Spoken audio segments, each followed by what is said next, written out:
Everyone, आज हम read करने वाले हैं ट्रिब्यून पेपर का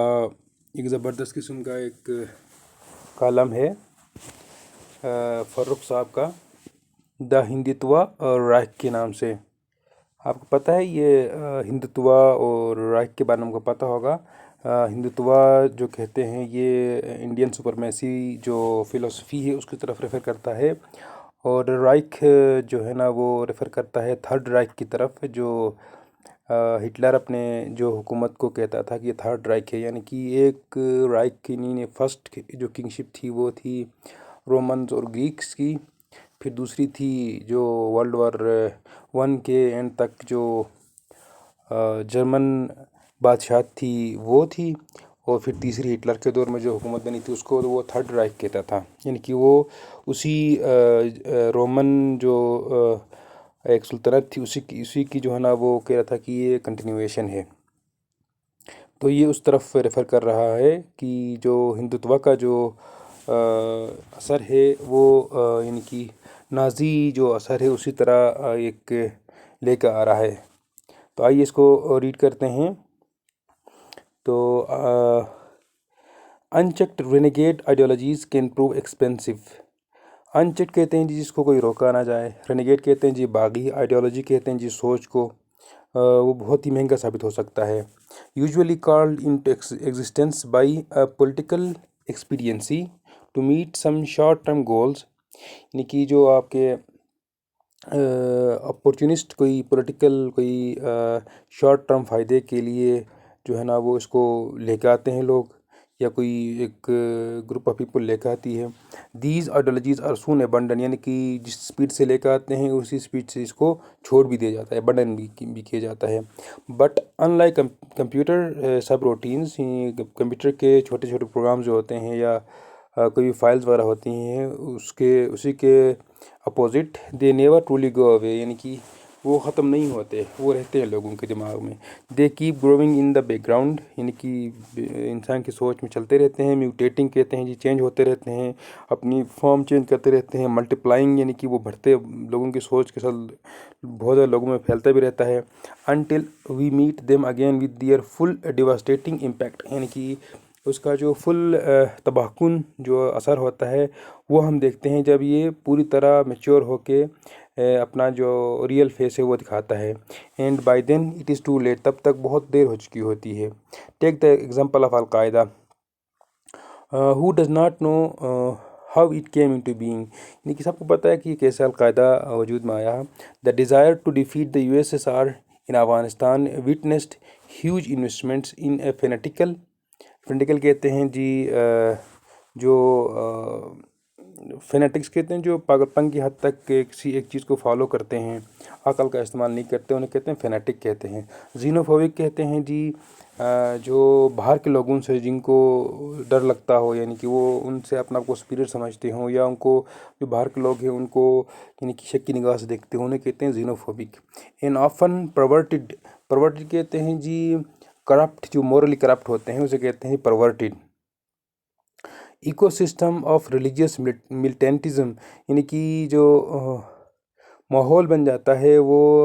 एक पागलपन की हद तक एक लोग बन जाते हैं जो जिनोफोबिक भी होते हैं, और जो रिलीजियस मिलिटेंट्स की फॉर्म में आ जाते हैं, तो वो एक करप्ट एक माशरा लेके आते हैं। By the western and Arab world, यानी कि ये कौन इस तरह के एक सोसाइटी, इस तरह की एक सोच किसने डेवलप की? वेस्टर्न्स ने और अरब वर्ल्ड ने मिलके इसको पैदा कर ली। With the south withdrawal and collapse, यानी कि जो रशिया का टूटना था उसके बाद this lethal brand was left behind to simmer कहते हैं जी हल्के आंच पे पकाना, यानी कि उसके सोवियत यूनियन के टूटने के बाद इसको छोड़ दिया गया, यानी कि इससे पूछा नहीं गया कि मतलब क्या हो रहा है क्या नहीं हो रहा। एंड द ओनली मैन, यानी कि ज़िया की तरफ ये रेफर कर रहा है, हु कुड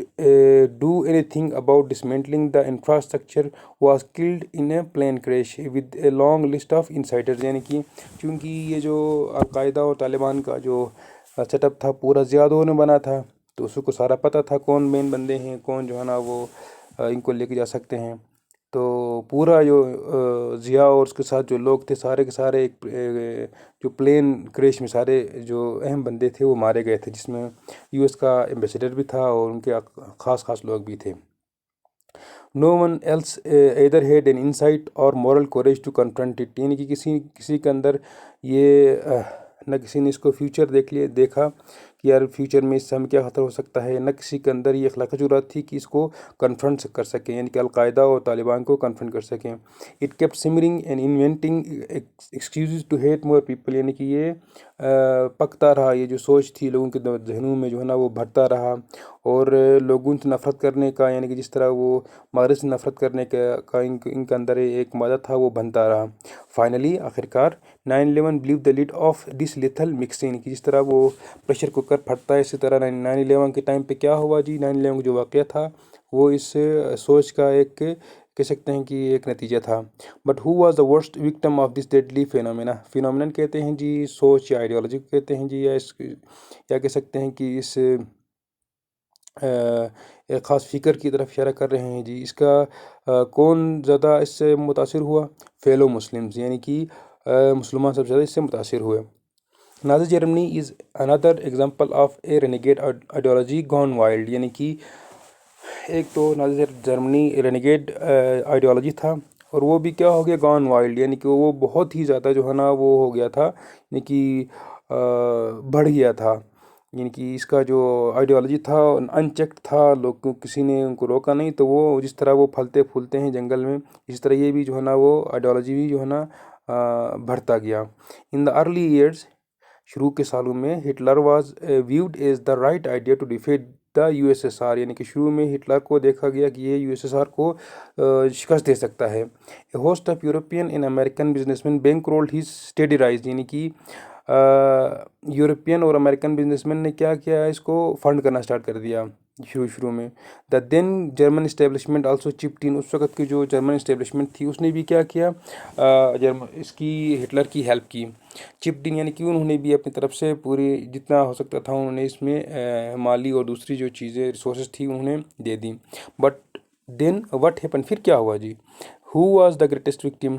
सबसे बड़ा विक्टिम कौन था? जर्मन्स एंड यूरोपियंस, यकीन जर्मन और यूरोपियंस थे। रेनेगेड आइडियोलॉजीज फ्लॉरिश, फ्लॉरिश कहते हैं जी भरना। इन डेजोलेट, डेजोलेट कहते हैं जी जहाँ पर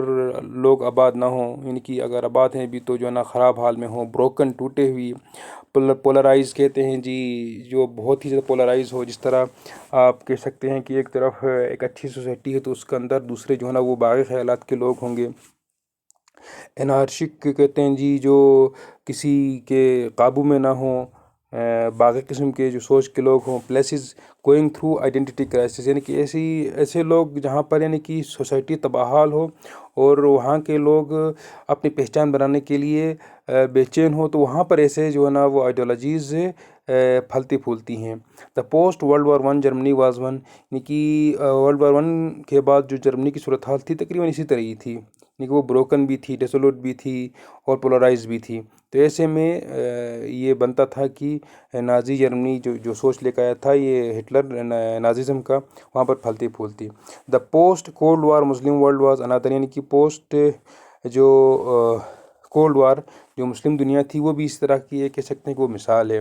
but does the third one come to mind, यानी कहता है कि क्या आपके जहन में आता है कि कोई तीसरी भी कोई इस तरह की कोई एक मिसाल हमें मिल सकती है, या कोई इस तरह का एक सोसाइटी कहीं पे नज़र आ रही हो आपको? We can say that India before independence was another, आज़ादी से पहले इंडिया कुछ और था। But I qualify that assessment, यानी कि इंडिया के बारे में मैं कोई असेसमेंट दे दूँ। Let me tell you of an interesting conversation I came across a few years ago to establish some context, यानी कि आप लोगों को एक तमहीद बना के दे रहा हूँ। In the immediate aftermath of Donald Trump's victory in 2016, यानी कि डोनाल्ड ट्रम्प की विक्ट्री के बिल्कुल फ़ौरन बाद, when concerns about the rise of new Nazis, new Nazis कहते हैं जी एक तो नाजीज़ जो थे वो गुजर गए, न्यू कहते हैं जो अभी भी चाहते हैं कि नाजिज़म को दोबारा लेकर आएँ, उसको कहते हैं जी नियो नाजीज़। वाइट सुपरमैसिस्ट कहते हैं जी जो गोरे कहते हैं कि जी कुछ लोग गोरे ऐसे हैं जो अपने आप को माशरे के सबसे ऊपर समझते हैं, यानी कि जिस तरह वो जो ब्लैक्स हैं या दूसरे जो एशियंस हैं या इंडो पाक के हैं या दूसरे नस्ल के लोग हैं, उनको अपने से नीचे समझते हैं, वो सबसे ऊपर अपने आप को समझते हैं। And the so called alt right were rife, यानी कि उस 2016 के इलेक्शन के बाद जो न्यू नाजीज सोच के लोग भी सबसे ज़्यादा उस वक्त फैल रहे थे, वाइट सुपरमेसिस्ट भी थे, और उसमें अल्ट राइट जो लोग हैं, जो बिल्कुल ही फार राइट के जो सोच के लोग दाएं बाजू के लोग जिन्हें कहते हैं पाकिस्तान में जी, तो ऐसे लोग जो है ना वो बहुत ज़्यादा राइफ थे, बहुत ज़्यादा अबंडेंट में थे, बहुत ज़्यादा लोग जो है ना वो सोसाइटी में थे। In the free flowing stream of Twitter यानी कि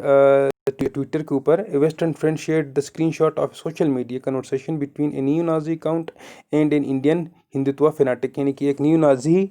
और एक इंडियन जो है ना वो जुनूनी किस्म का जो हिंदुत्व का जो पैरोकार है, उनके बीच में जो कन्वर्सेशन हो रही थी, उसके स्क्रीनशॉट किसी ने शेयर की थी। The Indian fanatic was suggesting to the neo-Nazi that once her organization had conquered the world, their Aryan brothers would help them rule the world। यानी कि इंडियन उसे कह रहा था कि जब जो न्यू-नाजीज़ हैं वो पूरी दुनिया के ऊपर कब्जा कर लेंगे, तो जो इंडिया के लोग हैं, जो हिंदुत्व के लोग हैं, वो अपना आप को आर्यन समझते हैं, तो वो कह रहा था कि हम आपकी हेल्प कर लेंगे दुनिया को रूल करने में। इन रिस्पॉन्स इसके जवाब में न्यू नाजी क्या कह रहा है, द नाजी थग, थग कहते हैं जी बदमाश को, या फिर कोई इस तरह का जो होता है गुंडा टाइप बंदा होता है, उसे कहते हैं थग। कर्टली यानी कि अब्रप्टली उसने जवाब दे दिया, said that if the Indians learned their lovely place, lovely कहते हैं जी जो छोटा जो एरिया जो जगह है, उनकी नीच जगह है, यानी कि वो उनको भी नीच समझ रहा था जो नियो नाजी है। And behaved the organisation, and behaved, और अगर वो तमीज़ से रहें, the organisation would let them live, organisation उनको जो है ना वो जिंदा रहने देगी। दिस ब्रीफ कन्वर्सेशन, यानी कि ये जो छोटी सी कन्वर्सेशन है, इन माई व्यू, मेरे ख्याल में, epitomise the challenge facing humanity right now, यानी कि ये एक ज़िंदा मिसाल है कि इस वक्त ह्यूमैनिटी को किन मसाइल का जो है ना सामना है। And rightfully left N indelible mark in my mind, indelible कहते हैं जी जो अनमिट कह सकते हैं, कि ये जो कन्वर्सेशन थी ये जहन में यानी कि परमानेंट जो है ना वो बैठ गया। Let us now go to pre independence India for some answers, यानी कि 47 से पहले जाते हैं, इंडिपेंडेंस से पहले इंडिया में क्या हो रहा था उसकी तरफ ज़रा देखते हैं। In this space for the past 7 years I have regularly written about various RSS ideologues, यानी कि कहता है कि पिछले 7 सालों में बहुत ज़्यादा आरएसएस के बंदूओं को, आइडियोलॉग्स कहते हैं जी जो आइडियोलॉजिकली जो बुनियाद रखते हैं, उनको उनकी तरफ इशारा कर रहा है कि आरएसएस के जो लोग हैं उनके ऊपर काफ़ी लिखा है। Even if you did not know much about Indian history, अगर आपको ज़्यादा नहीं पता है इंडियन हिस्ट्री के बारे में, and have been paying attention, you must be well acquainted with names like Golwalkar, Hedgewar, Savarkar and Godse, यानी कि अगर हिस्ट्री के बारे में नहीं भी पता हो, तो अगर आपने कहीं गौर किया हो तो ये कुछ नाम बता रहा है, इनके बारे में आपने नाम सुना होगा। But have you heard of Hitler's priestess, क्या आपने हिटलर्स की जो देवी के नाम से है, तो उसके बारे में आपने सुना है। It is highly unlikely that you have, यानी कि बहुत कम चांस है कि आपने सुना होगा। It is a book by Nicholas Goodrick Clarke about one Savitri Devi Mukherji, यानी कि ये हिटलर्स प्रिस्टेस के नाम से जो बुक है उसके बारे में आपने नहीं सुना होगा। तो ये एक बुक है किसकी, निकोलस गॉडरिक क्लार्क की, इस बंदे की ये बुक है। और लड़की कौन है, औरत कौन जी, सावित्री देवी मुखर्जी है। Before I introduce the subject let us build a bit of suspense, यानी कि एक थोड़ा सा सस्पेंस पैदा कर लेते हैं। The set Savitri Devi is quite a cultural and philosophical icon in the new Nazis, new Nazis के अंदर ये कल्चरल और फिलोसफिकल एक बहुत बड़ी एक आइकन समझी जाती है न्यू नाजीज़ के लिए। वाइट सुपरमेसिस्ट, उनकी वाइट सुपरमेसिस्ट के दरमियान भी, and other far right circles, और दूसरे जो फार राइट के जो लोग हैं उनके अंदर ये बहुत ही एक बड़ी आइकन है। Her book the lightning and the sun, उसकी जो एक बुक है the lightning and the sun के नाम से, was published by the same publishing house national vanguard books, जो कि बाद में नेशनल अलायंस बन गया, whose owner wrote and published the Turner diaries, यानी कि ये वैंगगार्ड बुक्स ने उसकी ये बुक है वो छापी थी। हर works keep appearing across the white nationalist ecosystem, यानी कि ये जो उसका जो काम है ये वाइट नेशनलिस्ट जो हैं उनके मुख्तलिफ चीज़ों में, मुख्तलिफ जो है ना लिटरेचर में ये सामने आता है। And some of the alt right कहते हैं जी, अल्ट्रा राइट कुछ तो मजहबी होते हैं, लेकिन कुछ जो बहुत ही ज़्यादा यूनानी किस्म के लोग होते हैं उन्हें कहते हैं जी ultra right. And some of the alt-right websites like Cross Currents curate her work as lovingly as they would of Hitler himself। यानी कि ये जो सवित्री देवी है उसका जो फिलॉसफी है, उसका जो राइटिंग है वो क्रॉस करंट जैसे वेबसाइट पे आता है, और उसको बहुत ज़्यादा ये लोग रिस्पेक्ट देख के जो है ना वो शेयर करते हैं। जितना हिटलर को वो लव करते हैं, इतना जो है ना वो इस औरत को भी जो है ना वो कदर की निगाह से देखते हैं। Born Maximiani Julia Portas of English Greek French origin, यानी कि ये इसकी जो इंसेस्ट्री है वो इंग्लिश, ग्रीक और फ्रेंच है। उसका असल नाम था मैक्सिमियानी जूलिया पोर्टास था। And A PhD in liberal arts, यानी कि और उसने पीएचडी की हुई थी लिबरल आर्ट्स में। लिबरल आर्ट्स यानी कि यही आप कह सकते हैं कि जो जिसमें आप कोई ख़ास सब्जेक्ट नहीं लेते, बल्कि आप सिंपल फ़िलासफ़ी या किसी एक ऐसे जो है ना वो एक सब्जेक्ट में जो है ना पीएचडी करते हैं। हर क्वेस्ट, यानी कि उसकी जो क्वेस्ट थी, उसकी जो लगन थी, उसकी जो सोच थी फॉर हायरार्किकल सोसाइटी, हायरार्की कहते हैं जी, जिसमें मुख्तलिफ क्लासेस हों, यानी कि पहली क्लास, दूसरी, तीसरी, चौथी, यानी कि जिसमें मुख्तलिफ यानी कि एक जिस तरह इंडिया में है कि ये ब्राह्मण हैं तो ये वैश्य हैं, ये क्षत्रिय हैं तो ये शूद्र हैं। तो इस तरह की जो क्लास की तरफ इशारा कर रहे हैं कि उसकी जो क्वेस्ट थी, उसकी जो कोशिश थी कि एक सोसाइटी डेवलप हो जिसमें मुख्तलिफ क्लासेस हों। यूरोप्स आर्यन पैगन आइडेंटिटी, यानी कि एक तो ये थी कि सोसाइटी में क्लासेस हों, दूसरा यूरोप का जो पुराना जो निज़ाम था, जो पैगन कहते हैं जी, मुशरिकाना, एक जो शुरू में जो एक आइडेंटिटी थी जो यूरोप की, उसकी तरफ लेकर आना चाह रही थी। एंड फॉन्डनेस फॉर हिटलर, और वो हिटलर से बहुत ज़्यादा मुतासिर थी। Brought her to India in the early 1930s, यानी कि वो 1930s में इंडिया आ गई। She learn Indian languages, converted to Hinduism whose caste system, जो हिंदुज़म का जो कास्ट सिस्टम था, शी हार्टली अप्रूव्ड ऑफ, यानी कि उसने उसको अप्रूव किया, यानी कि उसने कहा कि अरे बहुत ज़बरदस्त चीज़ है जो इंडिया का जो हिंदुज़म का जो कास्ट सिस्टम है, उसको उसने दिल से कबूल कर लिया। एंड बिकेम ए प्रीचर, और वो एक मुबल्लिग बन गई हिंदुज़म की। Being a preacher of monism, monism कहते हैं जी एक तो इस्लाम का या यहूदी या क्रिश्चियनिटी का एक कंसेप्ट है कि खुदा और खुदा की मखलूक़ात, ये दो डिफरेंट चीज़ें हैं, तो उसको डुअलिज़म भी कहते हैं। जो मोनिज़म है उसमें ये कहा जाता है कि हम सब खुदा का ही हिस्सा हैं, या दुनिया जितना भी ये भी खुदा का हिस्सा है, और हम अलग नहीं हैं खुदा से, तो उसको कहते हैं जी monism. And her rejection of Judeo Christianity, यानी कि जो इब्राहिमिक जो रिलीजन्स हैं उसको उसने रिजेक्ट कर दिया। एकॉर्डिड हर, यानी कि उसने उसको एकॉर्ड करना कहते हैं जी, उसने इस सोच ने उसको बना दिया, या उसने उसको एक मुकाम दे दिया। Her a unique pulpit with a decisive influence on the Hindu nationalist, यानी कि ये जो सोच थी मोनिज़म की, इस वजह से क्या हो गया जी, उसको जो हिंदू नेशनलिस्ट के अंदर उसका एक बहुत एक ज़बरदस्त किस्म का एक मुकाम मिल गया। And revivalist movements like the RSS and Hindu Mahasabha in an India and Hindu community craving for identity, यानी उस वक्त पार्टीशन से पहले जो हिंदूज़ जो थे, जो आरएसएस की सोच वाले थे, या हिंदू महासभा की सोच के जो लोग थे, या जो हिंदू कम्युनिटी जो थी, जो अपना जो है ना वो एक पहचान बनाने के लिए परेशान थी, तो उनको ये जो देवी साहिबा थी, उनकी शक्ल में उनको एक बहुत ज़बरदस्त एक जो है ना एक यानी कि एक ज़बरदस्त किस्म का एक प्रीचर मिल गया। और चूंकि वहाँ पर इस तरह के लोग थे, हिंदू महासभा और आरएसएस और दूसरे जो हिंदुत्व के जो मानने वाले लोग थे, उस सोच के बीच में उसको भी देवी साहिबा जो थी, उसको भी जो है ना वो एक ज़बरदस्त एक ऑडियंस मिल गया। She considered Hitler to be an avatar of Vishnu, यानी कि वो समझती थी कि उसने जो हिटलर जो था वो इंडियन एक जो गॉड हैं हिंदुज़म के, विष्णु, उसके वो एक अवतार समझती थी, यानी कि उनका जो है ना दुनिया में एक साया कह सकते हैं। Those who are not acquainted, यानी जिनको नहीं पता, with one of the three key Hindu deities, जो ये जो लॉर्ड विष्णु हैं वो हिंदुओं का तीन खुदा कह सकते हैं उनके, या खुदा के यानी कि उनके जो एक सोच है, उनकी एक जो मजहबी एक कह सकते हैं कि उनकी एक अपनी एक फ़िलासफ़ी है, उसमें तीन जो डीटीज़ हैं या तीन जो खुदा के यानी कि रिप्रेजेंटेटिव्स हैं, उनमें एक लॉर्ड विष्णु भी हैं। और लॉर्ड विष्णु के जो दूसरे अवतार्स हैं वो कौन है जी? Lord Rama and Krishna.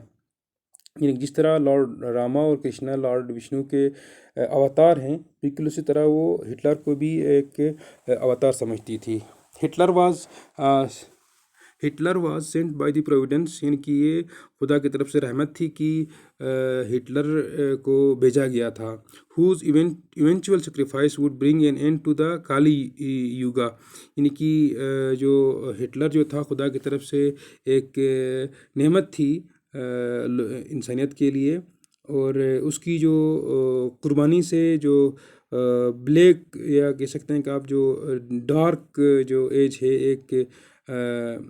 ख़राब जो दौर है वो ख़त्म होगा, ये सोच थी देवी की। While Devi who spite for the axis powers, axis कहते हैं जी जो उस वक़्त जो हिटलर और हिटलर के साथ जो ममालिक थे उन्हें कहते थे एक्सिस, उनके लिए वो स्पाई भी करती थी, उनके लिए जासूसी भी करती थी इन the second great war, world war 2 में। And eventually tied the not in A chest marriage, यानी कि उसने क्या किया, एक चेस्ट मैरिज में, चेस्ट कहते हैं जी पाक शादी में, क्योंकि हिंदुज़म के अंदर शादी को जो है ना वो पाक नहीं समझा जाता, जो प्रीस्ट्स वगैरह होते हैं, तो फिर भी उसने क्या कि एक पाक मैरिज की to a proper upper caste Hindu, यानी एक अपर कास्ट का जो हिंदू था,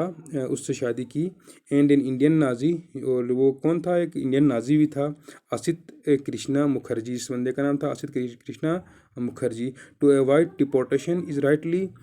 celebrated by the new Nazis, यानी कि उसने शादी क्यों की, ताकि इंडिया से वो डिपोर्ट ना हो जाए। Surprisingly in the India her name is carefully kept out of the main stream discourse, यानी कि ये इसका जो नाम है देवी का, वो आम जो सर्कल्स होते हैं, स्टडी सर्कल्स होते हैं या रिसर्च वगैरह होता है, उसमें उसको डिस्कस नहीं किया जाता। डिस्कोर्स कहते हैं जी, सर्कल कह सकते हैं, स्टडी सर्कल या डिस्कशन कह सकते हैं। पर हेव्स बिकॉज, शायद वजह ये हो, बिकॉज क्योंकि she is a secretive symbol of RSS true ambition, यानी कि ये RSS का जो है ना वो एक खुफिया एक सिंबल है कि RSS क्या हासिल करना चाहती है। और यानी कि जिस तरह एक तो RSS का एक ओपन एक चेहरा है कि वो क्या हासिल करना चाह रही है, और एक जो सेक्रेटिव जो एम्बिशंस हैं उसकी तरफ इशारा कर रहे हैं कि जो सोच इस देवी की थी वही सोच RSS की भी है। If you come across her name in cultural phenomena like Viacom series में अगर उसका नाम कहीं देखा होगा, Savitri Devi college and hospital, you should know the Hindutva lot is having a cryptic कहते हैं जी एक छुपी हुई लाफ एट योर एक्सपेंस, यानी कि वो आपकी तरफ, यानी कि वो हंस रहे होंगे, यानी आपने जो खर्च किया है। Other books like Kris Manjapra age of entanglement on interaction between the Indian and German cultures do tell you of Devi's interactions among many other things, यानी कि एज ऑफ इंटेंगलमेंट में क्या कह रहे हैं जी, जो इंडियन और जर्मन कल्चर्स के बारे में, और देवी का जो मुख्तलिफ चीज़ों में जो उसका इंटरेक्शन था, उस पर इसने जो है ना वो लिखा है। इट इज़ एविडेंट, ये एविडेंट है, ये आया है, why she would be such a huge icon in new Nazi lore, यानी कि ये एविडेंट है कि न्यू नाजी जो से कहानियाँ हैं या जो लिटरेचर है उसमें बहुत ज़्यादा इसको क्यों जो है ना कोट किया जाता है। एंड इंडियन फार राइट में support her in A when, यानी कि एक फॉल्स वेन कहते हैं जी, फॉल्स प्राइड को कह सकते हैं, when hope of getting in approval in Nazi circle, यानी कि ये इंडियन जो हिंदुत्व के लोग हैं वो इसको इसलिए रिगार्ड देते हैं कि वो नाजी सर्कल्स के अंदर इनको इज्जत मिल सके। But as was revealed by the interesting televised interaction between Dr. Fareed Zakaria and the white nationalist ideologue Jerry Taylor, यानी कि डॉक्टर फरीद ज़करिया साहब हैं और एक वाइट नेशनल सुपरमेसिस्ट हैं जेरेड टेलर। उनके बीच में कोई टीवी के ऊपर एक कोई बात हुई थी किसी प्रोग्राम में। The ultra light does not see Indian as Aryan, यानी कि वो तो इंडियंस को आर्यन समझते ही नहीं है। They laugh at the idea, वो इस बात पर हंसते हैं। If you have read the Harry Potter's books, अगर आप हैरी पॉटर के बुक्स पढ़े होंगे, the relationships at best is that of Lord Voldemort and Wormtail, यानी कि दो किरदार हैं, उनके बीच में क्या रिलेशन है जी। whose sole purpose is a betrayal of his own, यानी कि जो वॉर्मटेल है उसकी जो पूरी की पूरी कोशिश है कि अपने बंदूकों को जो है ना उनसे बेट्रे कर ले उनको। To sacrifice one of his hand for the rebirth of the dark lord, यानी कि वो अपना एक हाथ भी जो है ना वो सेक्रीफाइस करना चाह रहा है ताकि जो डार्क लॉर्ड है, यानी कि शैतान कह सकते हैं आप इसको, ताकि वो दोबारा ज़िंदा हो जाए। And be the subject and be the abject subject of scorn. Abject कहते हैं जी इंतहाई निचली सतह के लोग, इंतहाई निचली सतह फर्द का एक यानी कि एक किरदार बन जाता है, लेकिन उसको क्या किया जाता है जी, बस वो ज़िंदा रहता है। Indian diaspora is an enterprising community, यानी कि जो इंडियन जो लोग हैं जो बाहर रह रहे हैं वो इमेजिनेटिव और कारोबार करने वाली और एक अच्छी एक कम्युनिटी है। It integrates well in the second generation Indian immigrants are the life and blood of western societies, यानी कि वेस्टर्न सोसाइटीज़ के अंदर बहुत ज़्यादा जो है इंडियन इमिग्रेंट्स हैं, तो उनका जो सेकंड जनरेशन जो इमिग्रेंट्स हैं, यानी कि जो बाद में पैदा हुए हैं वहाँ पर वेस्टर्न सोसाइटीज़ में, वो एक यानी कि अपना एक ज़बरदस्त किरदार अदा कर रहे हैं। But through an infusion of new, infusion कहते हैं जी इन्फ्यूज़ करना, उसको डाल देना, of new immigrants with Hindutva indoctrination, यानी कि जो हिंदुत्व से मुतासिर हैं, हिंदुत्व की जो सोच है वो इंडोक्ट्रिनेट कहते हैं जी, ज़बरदस्ती किसी को जो है ना एक सोच डाल देना इंसान की सोच दिमाग में। जो नए जो इमिग्रेंट्स हैं वो हिंदुत्व सोच के साथ आए हैं। Elaborate funding through Hindu charities, जो कि हिंदू चैरिटीज़ में फंडिंग भी करते हैं। एंड अलायंस विद द अल्ट्राइट, जो कि अल्ट्राराइट के साथ जो है ना उनकी अलायंसेस भी हैं, उनके जो है ना वो अलायंस कहते हैं जी, उनके साथ उनकी दोस्ती भी है, उनके साथ पार्टनरशिप भी है। एंड द आरएसएस, जो आरएसएस है उनके साथ भी है। In and its western Hindutva counterpart, जो वेस्टर्न कंट्रीज़ में जो हिंदुत्व के जो हम ख्याल सोसाइटीज़ हैं, are trying to hijack the community through blackmailing, यानी कि वो इंडियन जो हिंदू कम्युनिटी है उनको ब्लैकमेलिंग के थ्रू, इमोशनल मैनिपुलेशन के थ्रू उनको ब्लैकमेल कर रहे हैं, उनको यानी कि उनको हाईजेक कर रहे हैं, उनको यानी कि हिंदुत्व की तरफ लेकर आ रहे हैं। Whether they are being used as sacrificial lamb, यानी उनको कुर्बानी का बकरा बनाया जा रहा हो, और for something more sinister, this seriously puts the community in harm's way, यानी कि ये ओवरऑल ये क्या है जी, इससे जो हिंदू जो कम्युनिटी है उसको नुकसान पहुंच रहा है। In makes them the subject of double whammy, यानी कि इसकी वजह से क्या हो रहा है जी, जो सोसाइटी है हिंदू सोसाइटी है उसको डबल नुकसान पहुंच रहा है। वेमी कहते हैं जी चोट पहुंचना। From their own and the ultra right, यानी कि एक तो हिंदुत्व के जो लोग हैं उनसे भी इनको नुकसान पहुंच रहा है, और जो अल्ट्रा राइट है जो वेस्ट के, उनसे भी इनको नुकसान पहुंच रहा है। The Hindutva network's funding of far-right Hindu groups in the West and their linkages with the alt-right elements are being thoroughly investigated। इस वक्त यानी कि जो हिंदुत्व की सोच के लोग हैं जो, और जो वेस्टर्न सोसाइटी के अंदर जो अल्ट्रा राइट के जो सोच के लोग हैं, उनके जो कनेक्शन के बीच में क्या चल रहा है उसको इस वक्त इन्वेस्टिगेट किया जा रहा है। While you obsess about Russia's influence, यानी कि आप जो रशिया का जो इन्फ्लुएंस है उसकी तरफ आपका जो है ना तवज्जो मबजूल होगा। The alt right ideologues like Stephen Bannon, यानी कि जो स्टेफन बैनन जैसे अल्ट्रा राइट के सोच के जो लोग हैं, और working as conduits between the two ideologies, यानी कि कंड्यूट कहते हैं जी पाइप को, या एक ज़रिया कह सकते हैं, यानी कि जो अल्ट्रा राइट और जो हिंदुत्व के बीच में ये स्टेफन बैनन जैसे लोग जो है ना वो इसमें काम कर रहे हैं। The challenge is both to India and the west, यानी कि ये जो चैलेंज है ये इंडिया के लिए भी है और वेस्ट के लिए भी है। If this investigation do not reach their logical conclusion, यानी कि एंड क्विकली, अगर ये इन्वेस्टिगेशन कंप्लीट ना हो, you may not even know what turn your world upside down, यानी आपको पता भी नहीं चलेगा कि आपकी दुनिया को किसने यानी कि ख़राब कर दिया, आपकी जो है ना वो माशरे को किसने ख़राब कर दिया। Perhaps the Indian diaspora needs to start defending itself against the mechanisation of this Hindu ISIL, यानी जिस तरह आइसिल ने इस्लामी सोसाइटी को ख़राब कर दिया और सोसाइटी को तबाह कर दिया, उसी तरह यो हिंदू सोच के जो आइसिल की जैसे सोच के जो लोग हैं वो भी जो है ना वो अपने जो माशरे को तबाह कर लेंगे। And to reach out to the authorities for help as well, यानी कि ये जो हिंदू जो डायस्पोरा है इसमें उनको जो है ना अपना आप को बचाने की ज़रूरत है, उनको जो है ना वो अथॉरिटीज़ जो हैं उनकी तरफ मदद के लिए बात करनी चाहिए, ताकि जो हिंदू दाइशी सोच के जो लोग हैं उनसे उनको छुटकारा मिल सके। बहुत शुक्रिया, thank you very much for reading with me till the and.